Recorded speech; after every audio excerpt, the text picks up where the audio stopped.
Hi, I'm Rolf Prose with Shooter's Paradise. I wanted to talk with you for a moment just about what the fight actually is when it comes to defending yourself. There's multiple parts to this. This is something that many of us are not aware of, that there'll be a lead up to the actual physical confrontation. There's going to be something there to see, to notice, that will clue us in that something bad is brewing. Now, sometimes the indicators for that are very small and very hard to pick up on, and they happen exceedingly quickly. But there almost always is a noticeable indicator. In the case of social violence, where two people want to fight over a parking place, there'll be a lot of indicators. It'll be very easy to tell what's about to happen.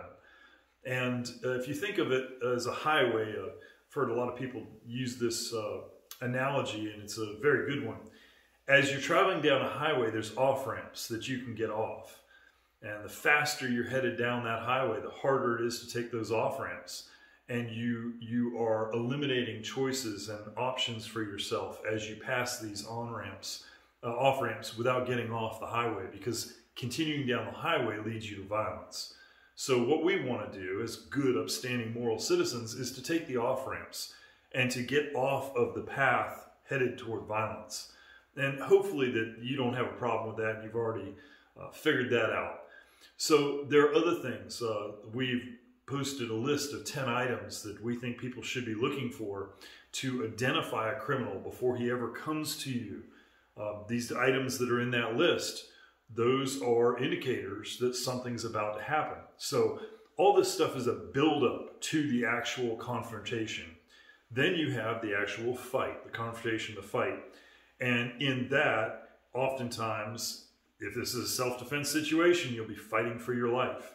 So it'd be absolutely the worst experience of a person's life.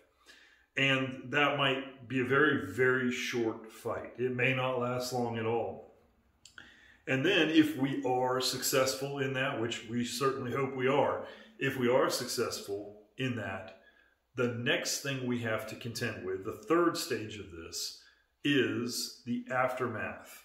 And the aftermath is pretty complex. So first, you're going to have to deal with law enforcement. That's going to happen no matter what. You're going to have to explain why you did what you did to people that enforce the laws. I strongly recommend that you do that with your attorney present. It would be very unwise to be talking about something as serious as a life and death confrontation without having an attorney present. So you'll have to address the law enforcement issue. And then after the law enforcement issue, it's likely that you would have to address the criminal court issue. And there would be a fight in criminal court to protect your freedom. And after that, there'll be another fight, the civil fight in civil court, because you can rest assured that there is someone who loves that person who attacked you, that you had to defend yourself against, and that person will want to see a civil suit brought against you. So you can rest assured there'll be a fight there. And then there's another aspect to this too, and that is a person wanting to get even with you. Real often, family members, friends, other people, they are not happy with what happened to their friend when you defended yourself. Doesn't matter who was in the right, who was in the wrong. None of that matters. What matters is my friend was hurt here, and so I'd like to settle the score.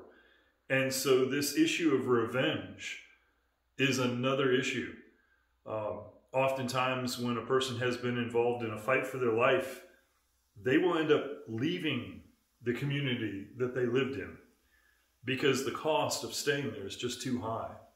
So there's a tremendous amount of stuff here, you know, in the first part of the fight, and then the actual physical fight, which oftentimes is a very short period of time, and then the aftermath, what comes after.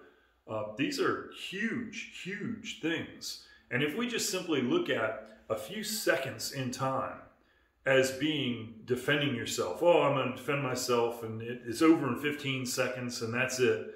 That's seriously missing the bus.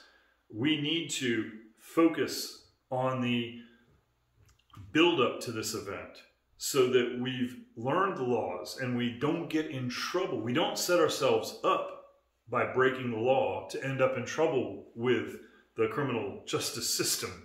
We want to know this stuff ahead of time so we can carefully work our way through the minefield in order to avoid trouble. Then and that's just knowing the laws ahead of time. So if then we also know about criminals and know what to look for with criminals, perhaps we can avoid them altogether. We need all that information before ever we get to the point of the conflict. Hopefully we could avoid the conflict at that point, and I think most of the time you absolutely could. There will be a few times that you cannot avoid the conflict. It comes looking for you, and that's it. And in that case, then, you need the skills, the tools and the skills to survive that conflict. Absolutely, that's a tremendous thing. And, first I need to live through the event. And then finally, the last thing is, I need to have something in place to help me fund my legal defense. There are people out there that can help with that and products that can help with that. We recommend the Armed Citizens Legal Defense Network. You can just Google them. Find somebody who can help you with this. Because if you're not very wealthy and you don't have a plan in place to deal with this, you're going to be in real trouble. And oftentimes we see innocent people who end up taking plea deals and becoming felons when they shouldn't have it all, but they didn't have a plan in place to deal with this beforehand. So you've got three parts to this fight. It's a huge, sprawling mess. Don't make the mistake of thinking this is something simple. We'll dig deeper into this in some other videos. I hope this has been beneficial to you. Talk to you later. Bye.